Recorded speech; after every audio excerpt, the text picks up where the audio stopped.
50 మందికి పైగా భారతరత్న ఇచ్చిన సంగతి మనకు తెలుసు.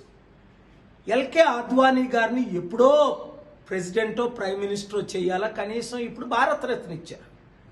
డిసెంబర్ 23ని పివి నరసింహరావు గారు జయంతి రోజుని నేను పివి రావు గారితో ఇప్పుడే మాట్లాడాను, వాళ్ళ అబ్బాయితో రూపాలా గారితో మాట్లాడి ఆ రోజే పివి నరసింహరావు గారికి భారతరత్న ఇవ్వాలని డిమాండ్ చేసాం, ఇచ్చారు.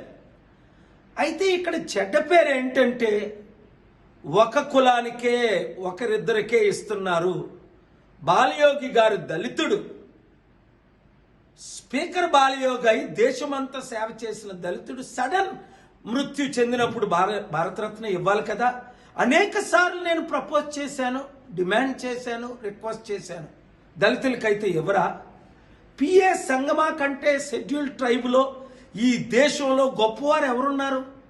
బీజేపీ వాళ్ళు సపోర్ట్ చేశారు, టీడీపీ వాళ్ళు సపోర్ట్ చేశారు, కాంగ్రెస్ వాళ్ళు సపోర్ట్ చేశారు, 17 పార్టీలు సపోర్ట్ చేశారు, నా సమిట్లు పెట్టారు. కానీ షెడ్యూల్డ్ ట్రైబ్ అయితే ఆయనకి ఇవ్వలేదు.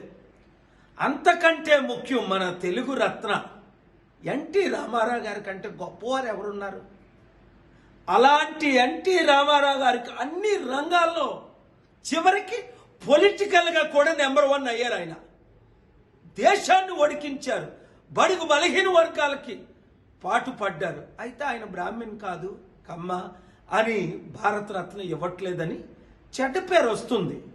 కులాలకు మతాలకు అతీతంగా భారతరత్న ఇవ్వాలి. భారత్ రత్న